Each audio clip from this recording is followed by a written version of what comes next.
أشهد أن محمدًا رسول الله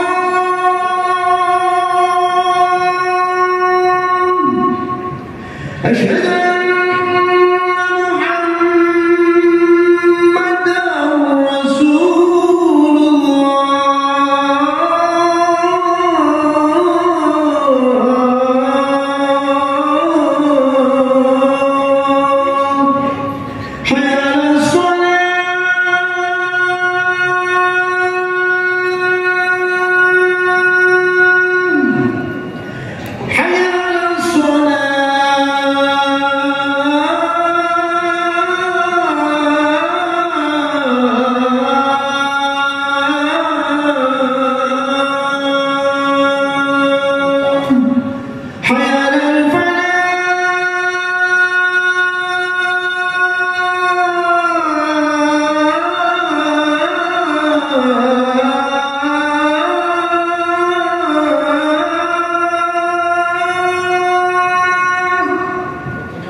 والصلاة القائمة آت سيدنا محمد الوسيلة والفضيلة والشرف والدرجة العالية الرفيعة وبعث المقام محمود الذي وعدته إنك لا تخلف الميعاد. Hadirin jamaah sholat Jumat rahimakumullah. Kami sampaikan alamat dari pengurus tanggal masjid kepada para jamaah pada hari Jumat pagi tanggal 13 Oktober 2023 masih bertepatan tanggal 27 Rabiul Awal 1400 batu kita majelis sebagai berikut. Yang pertama dimohon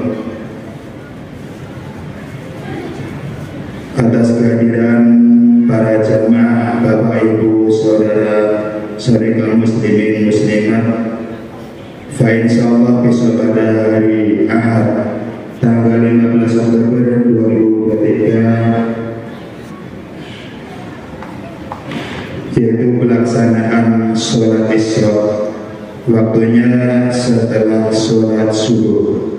Kami mohon kepada para jamaah dan para bapak ibu sekalian, hadirin-hadirat bisa untuk mengikuti pelaksanaan sholat tersebut. Kemudian dilanjutkan pada malamnya pada hari Ahad tanggal 15 Oktober tanggal 15 Oktober 2023 jam 19.30 WIB pelaksanaan peringatan Maulid Nabi Agung Muhammad SAW. Insyaallah akan dihadiri oleh Al-Mukarram Muhammad Haji Ahmad Asnawi dari Kudus, tempat di Serambi Masjid Abu Demak. Dan juga kepada para jamaah bisa memberi, yaitu memberitahu kepada bapak ibu yang pada hari ini tidak di masjid untuk bisa mengikuti pelaksanaan pengajian tersebut. Selanjutnya dimohon untuk merapikan shop atau barisan masing-masing agar lurus dan dapat dan kanan kiri. Shop yang masih kosong segera diisi untuk keseluruhan sholat jalan ke sana. Bagi para jemaah yang menelpon supaya dimatikan atau tidak diaktifkan. Pada waktu khatib membaca khutbah jamaah haram berbicara. Selanjutnya sebagai masalah Jumat adalah Al-Mukarram Bapak Haji Ahmad Muhammad Al-Hafid, Khatib Al-Mukarram Bapak Haji Abdullah Syafa, dan Al-Ustaz Amin Salim yang memberi. Sedangkan para ulama sudah bangun pada amal pada hari Jumat yang lalu sebesar 88.547.000 rupiah. Pembayaran tersebut digunakan untuk kemaslahatan Masjid Al-Mukarram. Semoga amal tersebut diterima oleh Allah Subhanahu kita dengan membuatkan jaya bukan jaya kabira amin Allahumma amin al-fatihah.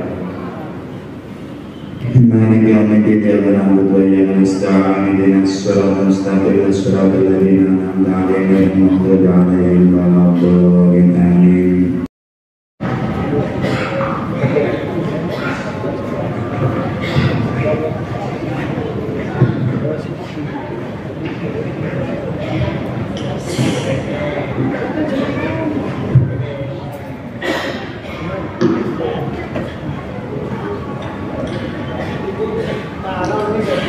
Ma'asyiral muslimin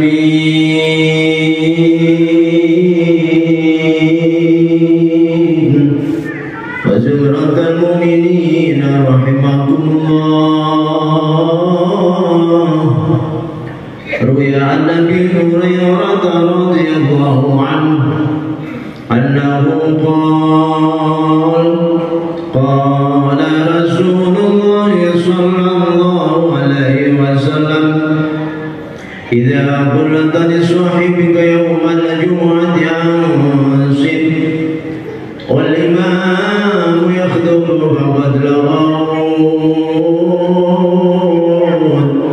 رواه البخاري ومسلم. فإذا صعد الخطيب المنبر فلا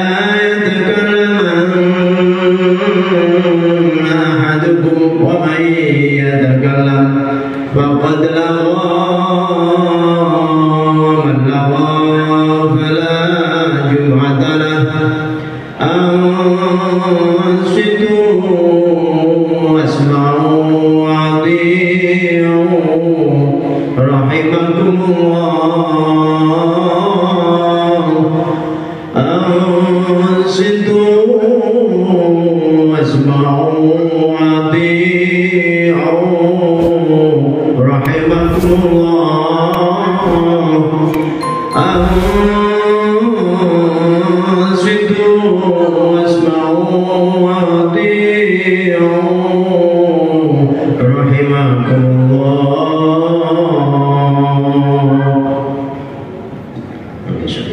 اللهم صل على محمد.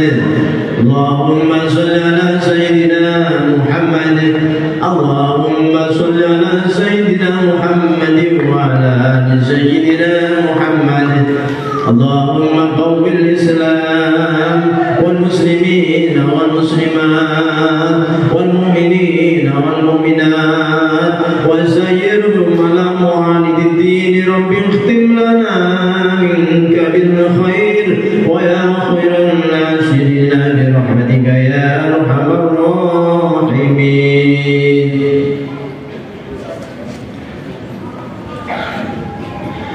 Assalamualaikum warahmatullahi wabarakatuh. Waalaikumsalam warahmatullahi wabarakatuh.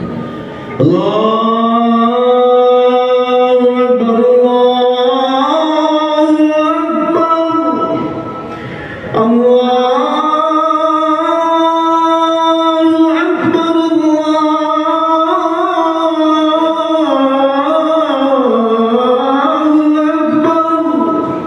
أشهد أن لا إله إلا الله.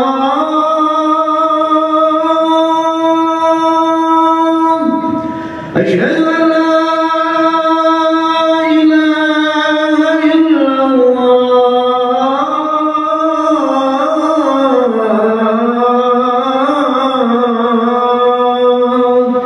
أشهد أن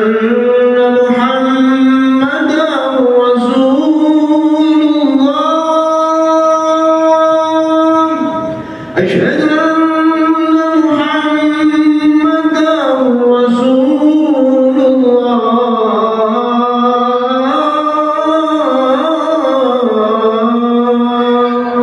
حي على الصلاة.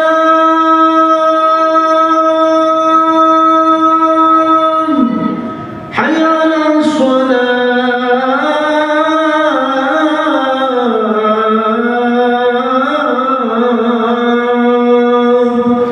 حي على الفلاح.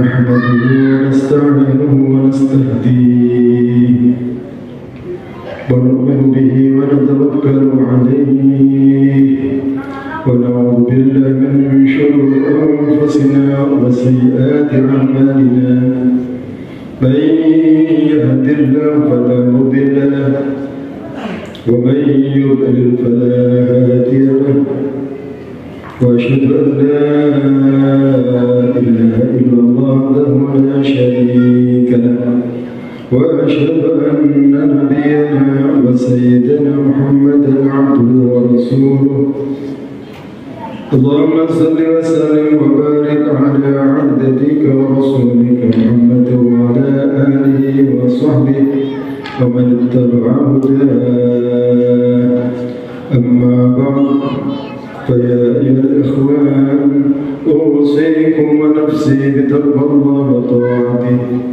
فقد فاز المتقون.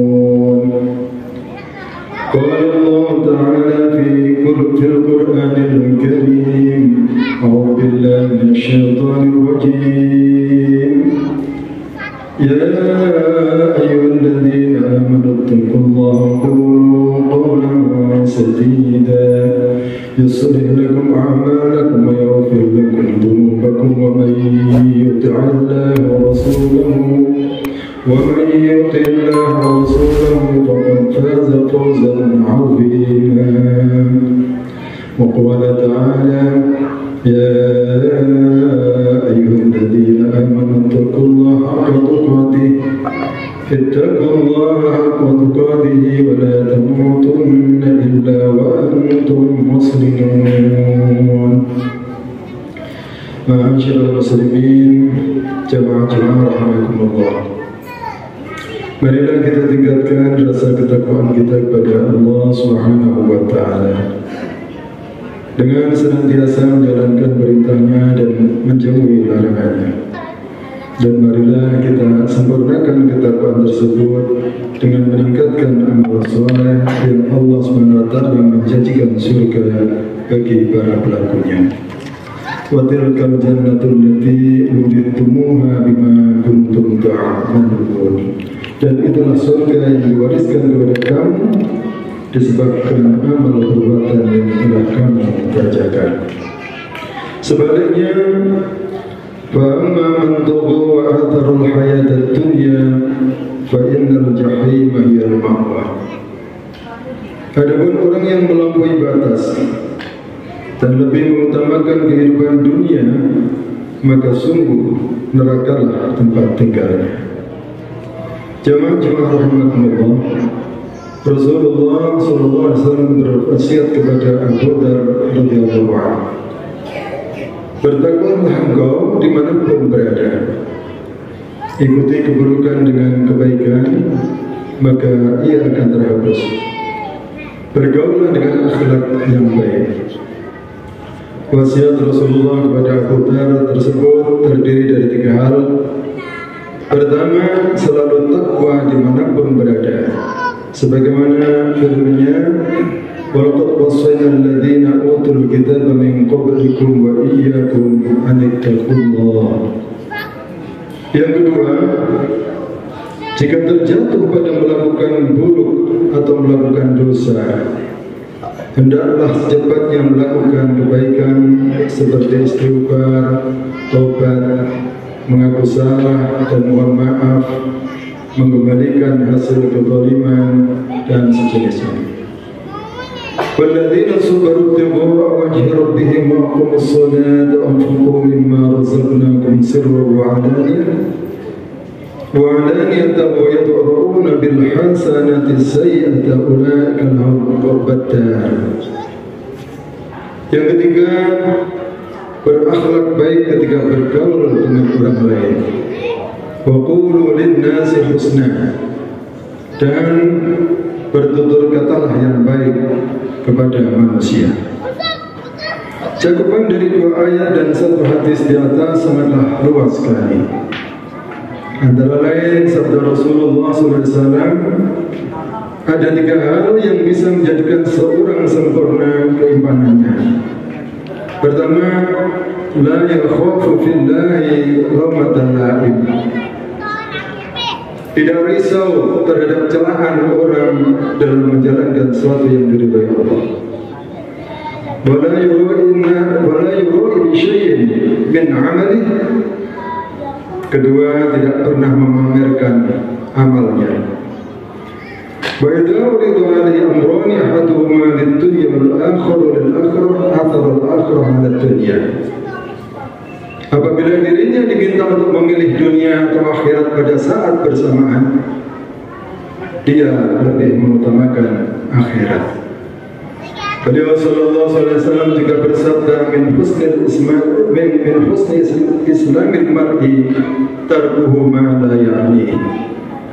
Tanda baiknya keislaman seorang adalah dia meninggalkan sesuatu yang bukan urusannya atau tidak penting bagi dirinya, yaitu sesuatu yang tidak difardukan untuk dilaksanakan, tidak juga disunahkan, dan tidak pula dibutuhkan secara mendesak, baik dalam hal berbicara, melihat, mendengar, berjalan, berpikir, dan perilaku lainnya.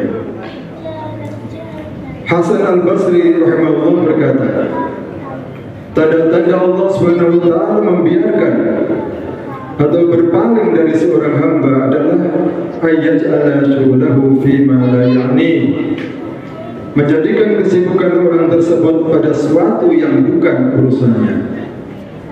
Imam Syafi'i rahimahullah berkata, tiga hal yang dapat mencerdaskan akal: majalisatul ulama, wa majalisatul shalihin, wa tarkul kalami fima la ya'ni, yaitu duduk di majlisul ilminya para ulama, duduk bersama dengan orang-orang soleh, dan menahan diri dari membicarakan hal-hal yang bukan urusannya.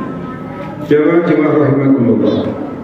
Diriwayatkan dari Abu Musa al-Ash'ari radhiyallahu anhu, beliau berkata, qalu ya Rasulullah, ayyul islam afdal? Qala man salima al-muslimuna min lisanihi wa yadihi.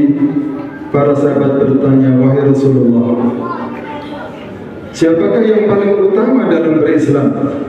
Beliau sallallahu alaihi wasallam menjawab, orang yang mana kaum muslimin selamat dari cercaan lisannya dan gangguan tangannya.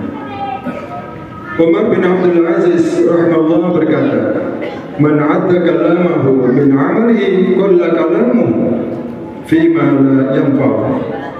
Orang yang menganggap perkataannya bagian dari perbuatannya, orang yang menganggap perkataannya bagian dari perbuatannya, dia akan lebih sedikit berbicara tentang hal yang tidak bermanfaat baginya. Tetapi kebanyakan orang tidak menganggap perkataannya bagian dari perbuatan, sehingga mereka melupakan efisiensi dan efektivitas, alias membuang-buang waktu tiada guna. Padahal meninggalkan perbuatan yang tidak bermanfaat adalah bukti kesempurnaan Islam seseorang.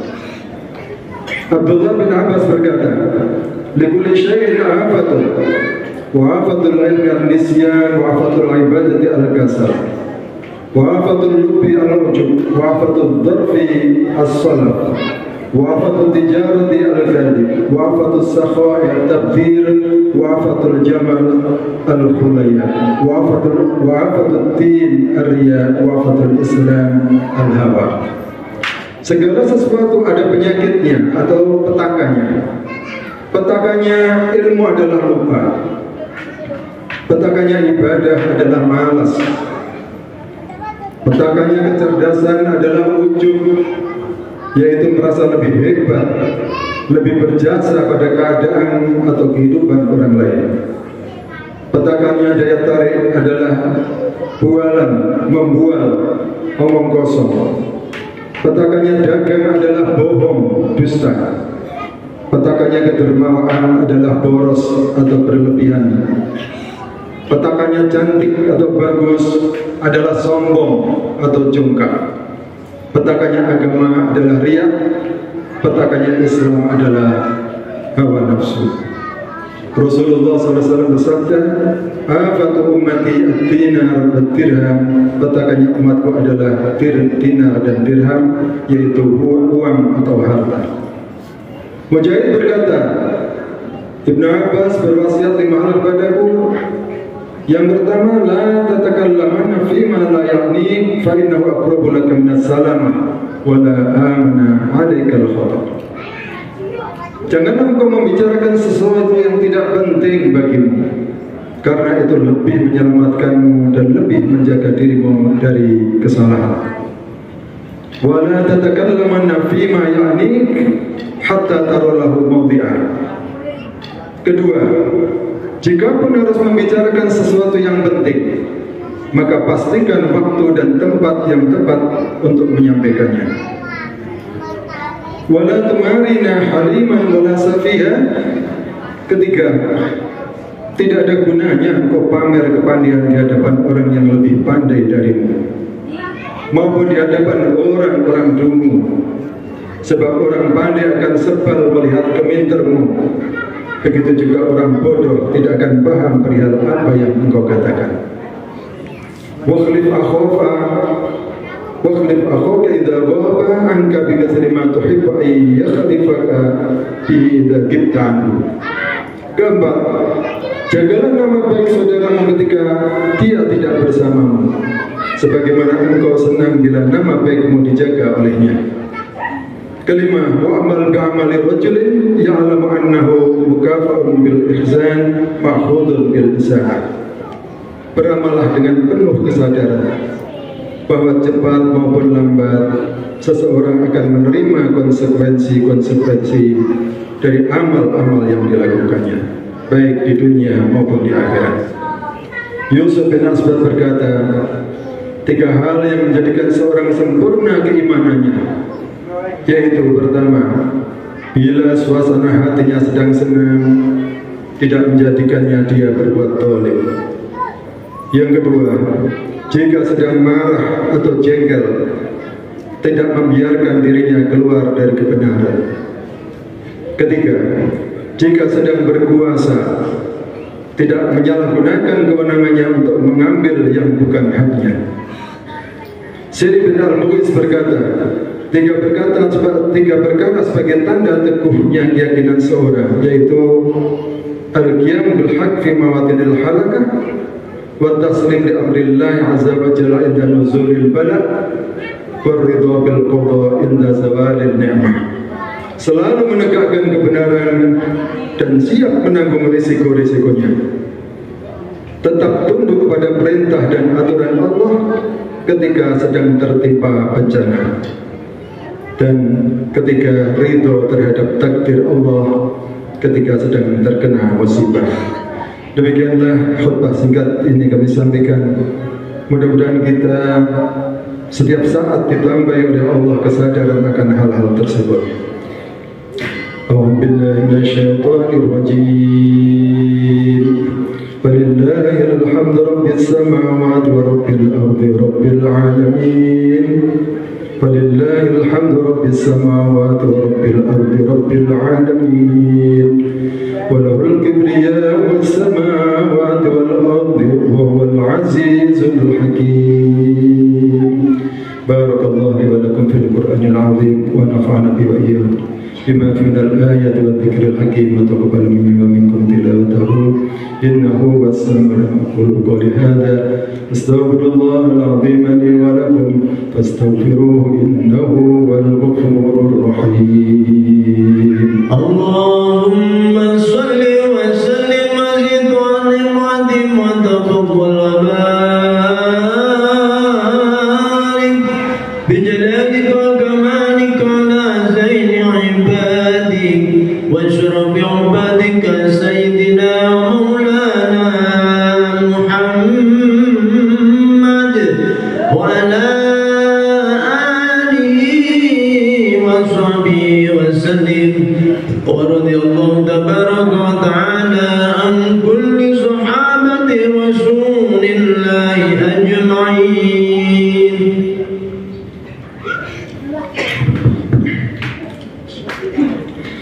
الحمد لله على إحسانه والشكر له على توفيقه وامتنانه وأشهد أن لا إله إلا الله وحده لا شريك له وأشهد أن سيدنا محمدا عبده ورسوله الداعي إلى رضوانه اللهم صل على سيدنا محمد وعلى آله وأصحابه وسلم تسليما كثيرا أما بعد فيا أيها الناس اتقوا الله فيما أمر وانتهوا عما نهى وحذر فاتقوا الله ما استطعتم واعلموا أن الله أمركم بأمر بدأ فيه بنفسه وتنا بملائكته بقدسه وقال تعالى إن الله ملائكته يصلون على النبي يا أيها الذين آمنوا صلوا عليه وسلموا تسليما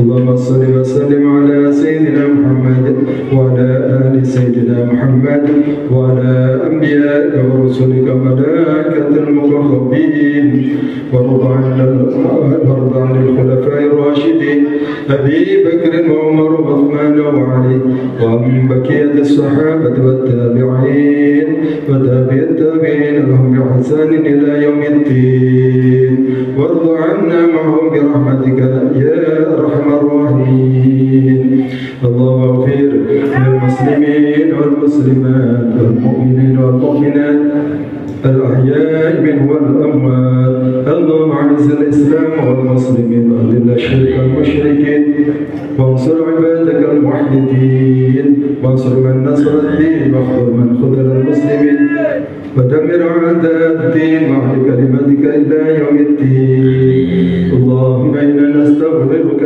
إنك كنت غفارا فارسل السماء علينا مدرارا اللهم اسقنا بيتا مقيتا هنيئا مريئا غدكم جلنا صحا طبقا عاما نافعا غير الضار تحيي به البلاد يا ذا الجلال والإكرام واسقنا من بركات السماء وانبت لنا من بركات الأرض واكشف عنا من البلاء ما لا يكشفه غيرك اللهم اشفنا بيتا مغيثا ولا تجعلنا من القانتين اللهم اسقنا بيتا مغيثا ولا تجعلنا من القانتين اللهم اسقنا بيتا مغيثا ولا تجعلنا من القانتين اللهم كن لأهل فلسطين عونا ونصيرا وبدل خوفهم أمنا اللهم احرس أهل فلسطين بعينك التي لا تنام اللهم اجعل لأهل فلسطين النصرة والعزة والغلبة والقوة والهيبة اللهم انصر أهل فلسطين وثبت أقدامهم اللهم انصر إخواننا في فلسطين اللهم حرر المسجد الأقصى واشف كسرهم واشف مرضهم وتقبل شهداءهم برحمتك يا أرحم الراحمين اللهم إنا لا نملك لفلسطين إلا الدعاء فيا رب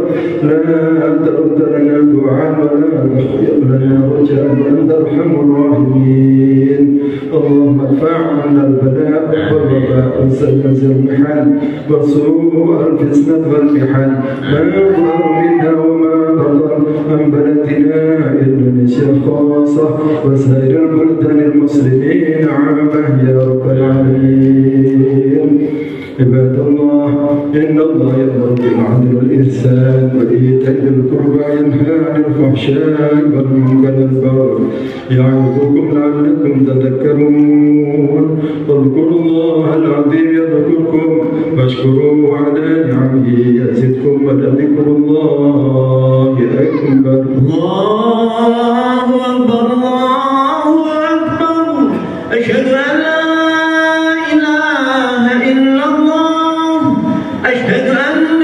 محمدا رسول الله حي على الصلاة حي على الفلاح قد قامت الصلاة قد قامت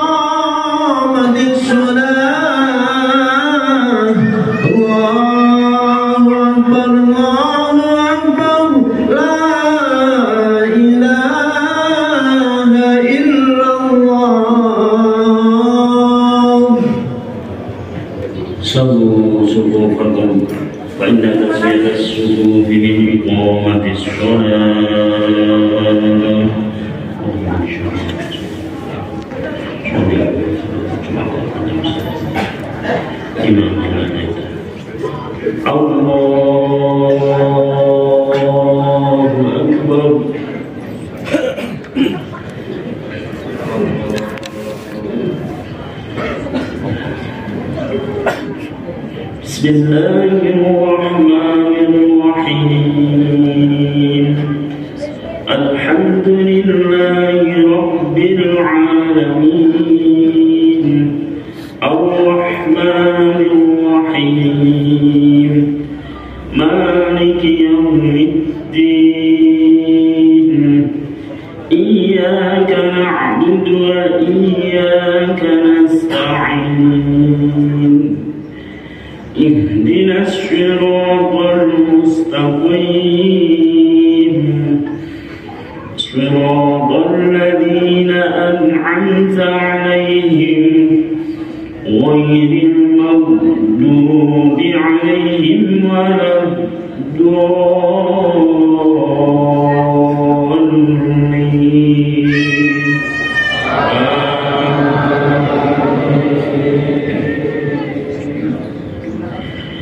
بسم الله الرحمن الرحيم سبح اسم ربك الأعلى الذي خلق فسوى والذي قدر فهدى والذي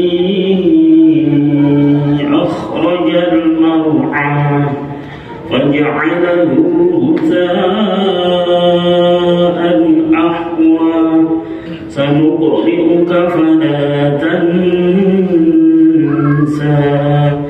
إلا ما شاء الله إنه يعلم الجهر وما يخفى ونيسرك لليسرى فذكر إن نفعت الذكرى سيذكر من يخشى ويتجنبها الأشقى الذي يصلى النار الكبرى ثم لا يموت فيها ولا يحيا قد أفلح من تزكى وذكر اسم ربه فصلى بل تؤثرون الحياة الدنيا والآخرة خير وأبقى إن هذا لفي الصحف الأولى صحف إبراهيم وموسى. الله أكبر. سمع الله لمن حمده. الله أكبر. الله أكبر. الله أكبر.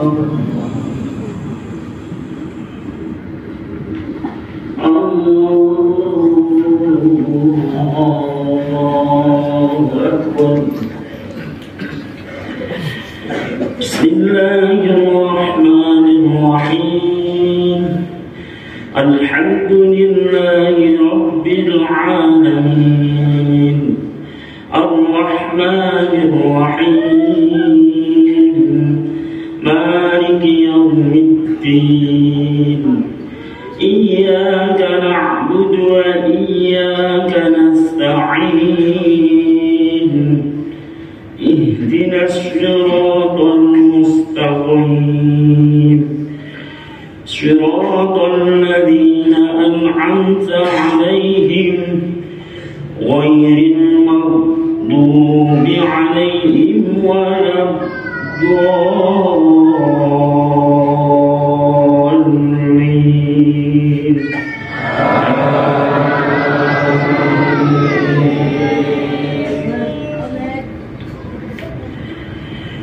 بسم الله الرحمن الرحيم هل أتاك حديث الغاشية وجوه يومئذ خاشعة عاملة ناصبة تصلى نارا حامية تسقى من عين آنية ليس لهم طعام إلا من ضريع لا يسمن ولا يغني من جوع وجوه يومئذ ناعمة لسعيها راضية في جنة عالية لا تسمع فيها لاغية فيها عين جارية فيها سرر مرفوعة وأكواب موضوعة ونمارق مصفوفة وزرابي مبثوثة أفلا ينظرون إلى الإبل كيف خلقت وإلى السماء كيف رفعت وإلى الجبال كيف نصبت وإلى الأرض كيف سطحت فذكر إنما أنت مذكر لست عليهم بمسيطر إلا من تولى وكفر فيعذبه الله العذاب الأكبر إن إلينا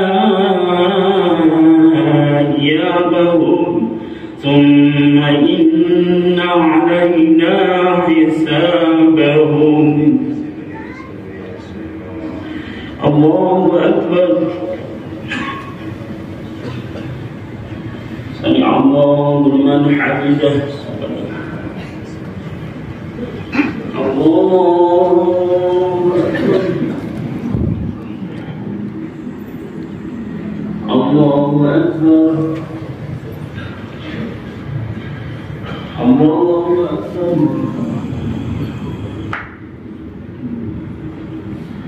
الله أكبر.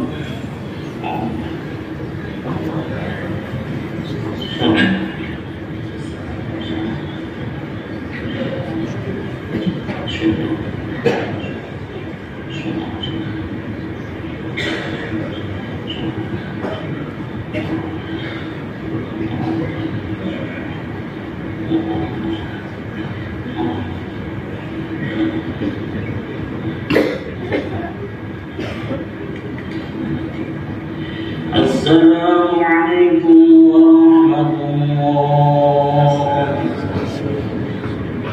السلام عليكم ورحمة الله. الفاتحة. بسم الله الرحمن الرحيم الحمد لله رب العالمين الرحمن الرحيم مالك يوم الدين إياك نعبد وإياك نستعين اهدنا الصراط المستقيم صراط الذين أنعمت عليهم غير المغضوب عليهم ولا الضالين آمين.